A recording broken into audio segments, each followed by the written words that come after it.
Kattar Hindi, we may even speak dialects, Brijbhashan, whatever. That India Modi gets. And so he's simultaneously able to be the outsider and the insider. Erdogan in Turkey is the closest example. Orban in Hungary. There are a few of these characters. And Modi is, I think, probably the leading one among them. Now, there's a massive Pran Pratishtha happening at Ayodhya on the 22nd of January, and all of India is agog. And I'm quite shocked by the number of young people who suddenly seem to be discovering a level of religiosity which they didn't seem to demonstrate previously. From your perch, what do you make of this? Ram Bhajans are flying off Spotify, of Ghana, Apple Music. It's the hottest genre of music in India at this moment. Look, India has always been a traditional society. If you look at the kind of, Pew surveys of world values, it's a traditional society. It's a religious society. It's in many ways still remains a very patriarchal society. You know, women's participation in the labor force in India is lower than in Saudi Arabia. What is that about? That's about a very traditional home structure. So it doesn't surprise me at some level. What has happened is that this has been encouraged, politicized, even weaponized. Some of the encouragement, some of the celebration is great. It's one wonderful thing that people should take greater pride in their religion, in their culture, in their. As I always say, to me, the task of leadership is to find a way for people to take pride in themselves without putting other people down, without saying that this is my pride comes at your fall, at your expense. And that I fear the BJP does not do. The BJP, clearly it is part of a political project to make Indian Muslims feel like second-class citizens. That's unfortunate because I think the greatness of Hinduism has always been its incredible pluralism and tolerance. I mean, Hinduism is the most tolerant religion in the world. You can be vegetarian or non-vegetarian. You can believe in one God or three gods or 100. You can, there's so many of these passages in the Rig Veda which are extraordinary in their generosity of spirit, and that I fear is missing. So while I'm delighted and I feel a certain Indian pride in seeing that kind of outpouring of positive sentiment. I just hope it can be channeled in the direction of unifying the country rather than dividing You it. mentioned Erdogan in Turkey. He too was up against a combined opposition, 6 parties coming together. They fell short. They made it a tighter contest, but fell short by about 6% votes. In a global context, what's your sense of the prospects of the India alliance as parties like the Trinamool, the Samajwadi Party, the Congress all try and come together? This experiment hasn't really succeeded against a towering personality like a Prime Minister Modi in other countries where it's been attempted. So it's very hard. You need another towering personality. The biggest problem for Turkey was they didn't have. Erdogan is a huge, larger-than-life figure, and they had nobody like that. So the question is, does the opposition have somebody like that? And then the second part is, are they willing to be truly, brutally strategic? Are they willing to put up in every constituency in India one BJP candidate versus one opposition candidate? So the opposition would have to combine around the strongest person in that particular constituency, regardless of what that meant for their party. That's the smart thing to do. Will they do that? I don't know. But look, the math, as you know, the mathematics are, last time around, the BJP won 38% of the vote and got 62% of the seats. Why? Because the opposition was divided. If you confronted the country with one opposition candidate versus one BJP candidate and the strongest opposition candidate, I think they would have a very, very good shot at a much better showing. What does a potential third term for Prime Minister Modi look like from your lens? Where do you see the third term of the BJP government taking India? So I hope for three things, really. One is the solidifying of India's reforms. There are still areas where India is still a very difficult place to do business by global standards. It's very protectionist. Labor laws are very tough. Land acquisition is tough. Modi tried to do something about some of those things. Maybe the third term will allow him to just create. And it's really the people need to understand when you talk about reforms like this, it's all to help the average person. because the big conglomerates and the big houses, they love having these complicated regulations and tariffs. It protects them from foreign competition. It protects them from domestic competition. They can manipulate the system. The more you open the economy up, the more the average person benefits, the more the small entrepreneur benefits. So one thing would be to really try and create a more of a level playing field in the Indian economy. The second is solidify the alliance with the United States. I strongly believe that it is in India's strategic interest not to be sitting on the fence, not to be playing footsie with the Russians. India would benefit dramatically by having a generational alliance with America. It doesn't have to be formal. I don't mean that. What I mean is a generational level of commitment that there's going to be cooperation, dialogue, cross-fertilization of economics, trade, technology, education. Remember, But that's already happening, isn't it? It's not happening. I mean, you take something like education. I was on the Yale board, so I know this a little bit. We tried desperately to do more in India. It's incredibly hard. India has so many backward colonial, post-colonial regulations that are so suspicious of foreign universities, so suspicious of foreign NGOs. What's happening, honestly, Rahul, is at a chattering class level, there's a lot of people, CEOs going back and forth, praising each other. What needs to happen is actual institutionalized people-to-people exchanges. Tariffs are still very high. India is the most protectionist large economy in the world. So all that needs to change. And then finally, I would hope he would unify the country. I think he has a real chance to go down. Look, he has a chance to go down as the most important Indian prime minister since Nehru. I think it would be hard for him to overtake Nehru because Nehru was India's first prime minister. And that gives him a kind of unique status as the man who established modern India and particularly modern Indian democracy.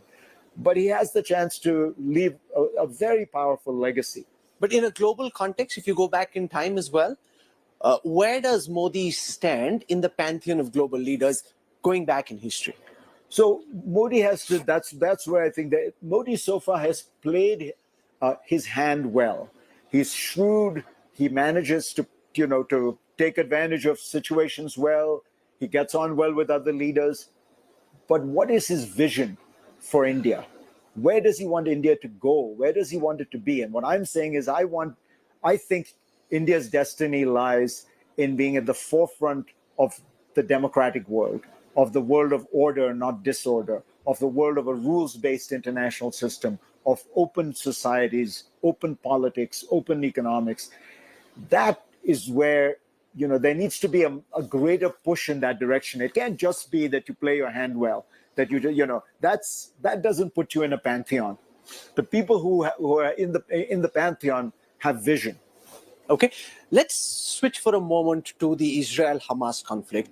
And I want you to share with everyone watching at this time your perspective on the prospects for escalation. We're hearing from, no, they're very rational players at play here, and they'll find a way of ensuring that there is no further escalation.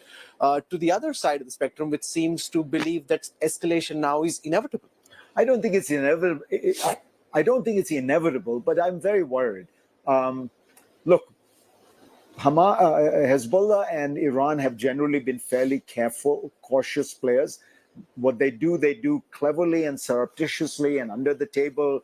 They don't do it overtly. But you are getting to a level of tit-for-tat violence where a miscalculation, a misperception could easily take things one step further. And most worrying, these attacks that are taking place where the Houthis are attacking commercial shipping, and then the Americans and the Brits are going and attacking the Houthis.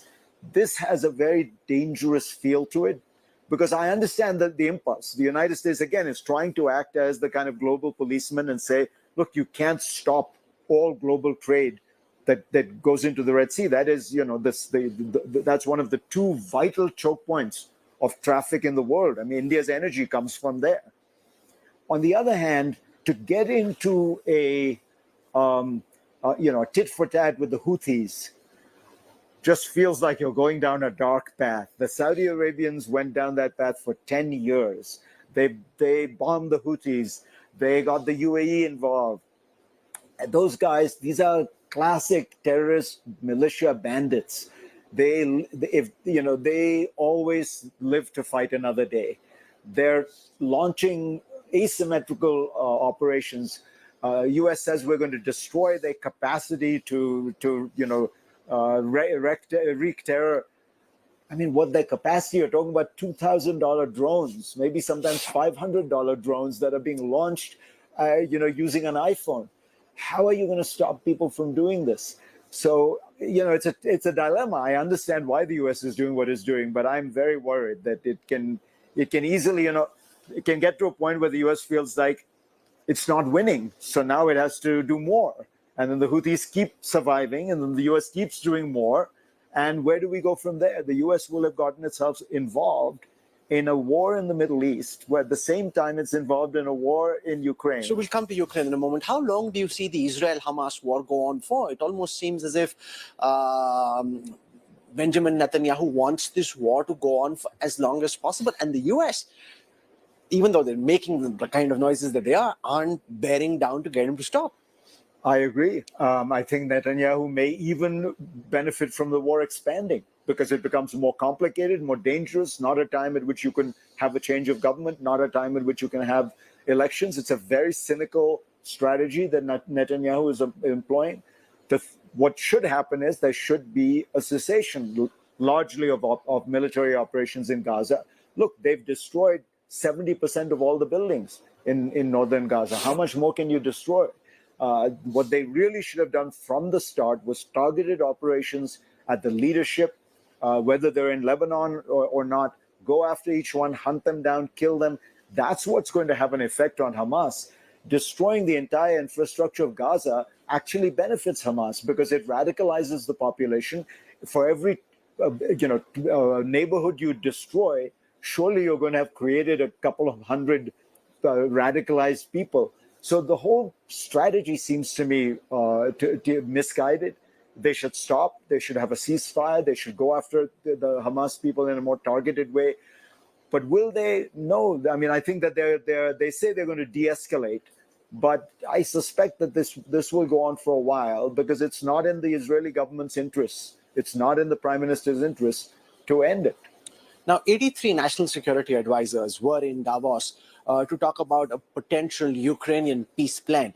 It seems Vladimir Zelensky is getting increasingly frustrated with the fact that the world's attention is now divided because of the Israel-Hamas conflict and because he's not getting the kind of aid that he wanted to. How do you see the Russia-Ukraine conflict play out this year? Look, the problem with the argument for a peace plan is very simple. The Russians are not willing to negotiate right now. Russia has made a strategic decision that it is going to hang in there. It is going to, it's doing pretty well this year. It is going to try and press its advantage. It's going to resupply itself and wait for the 2024 election. Again, we get back to that pivotal election. It's absolutely clear the Russians feel if Trump wins, he'll sell the Ukrainians down. Will he do that? What's your sense? You can never tell with Trump because he's such an, it's such a personalized, narcissistic foreign policy that it'll depend on whether he thinks he will look good one way or the other. So I think we can't actually tell, but I think Putin thinks he could make a deal with Trump. They know each other. We know this, that Trump admires Putin enormously. So that is the great concern, which is you're not going to get a deal this year while the Russians are waiting. But I do think that as a broader proposition, we should be thinking about a negotiated end to this war. Look, at the end of the day, Ukraine's goal should not be to recover every last square inch of territory. Ukraine's goal should be to create for itself the ability to exist as an independent, sovereign country anchored in the West, anchored in Europe, with security guarantees and membership in the European Union. You can have that whether you have 85% of Ukraine or 97% of Ukraine. Does it matter that South Korea, lost half its territory when, not half, it lost a certain amount of its territory? Does it matter that, there's so many countries in the world where the size of your territory is not what's important. What's important is what you do with it, how you invest in it. So if the Ukrainians can get EU membership, security guarantees, stable borders, that part can remain frozen and contested, and you move on. Last year, I asked you if there could be a palace coup against Putin. That's when there were some kind of coups against Putin, and he seemed to be on a sticky wicket. This year, the question is, can Putin win? Well, and if you recall, I told you there was no chance, and I think that has turned out to be right. I don't think Putin can win unless the West completely abandons Ukraine, because the Ukrainians will fight. And you have to understand this. If the Ukrainian attitude is the attitude of a colonized people who want to fight for their independence. So, the French tried to stay in Algeria. A lot of people said, the Algerians won't keep fighting. The French had killed 1 million Algerians over 15 years. The Algerians kept fighting. The Ukrainians will keep fighting, but it can get very bloody and very messy, and you could have a lot of Ukrainian death if the West does not supply them. I hope the West does supply them, because I think you want to combat this kind of aggression. You want to give it's important to remember, this is classic 19th century aggression, where you are invading another country, taking its territory, taking its people, making that part of your country. And that has really not happened that much since 1945. It is a very rare case of classic aggression. And so I hope the West counters it. In the last part of this conversation, I want to talk about China. China and the US seem to be pulling back from the kind of increasing confrontation. How do you see that relationship play itself out? And how do you see Xi Jinping deal with India and Prime Minister Modi's government? So you're right. China is being much more sensible with regard to its foreign policy, much less aggressive with the US. There is an effort to create a working relationship. The US has also, in some way, reached out more than they had in the past. The fundamental question Xi Jinping faces is not how he'll deal with the US, because the US is so powerful. At some level, you knew there was going to be some kind of rationality would step in at some point.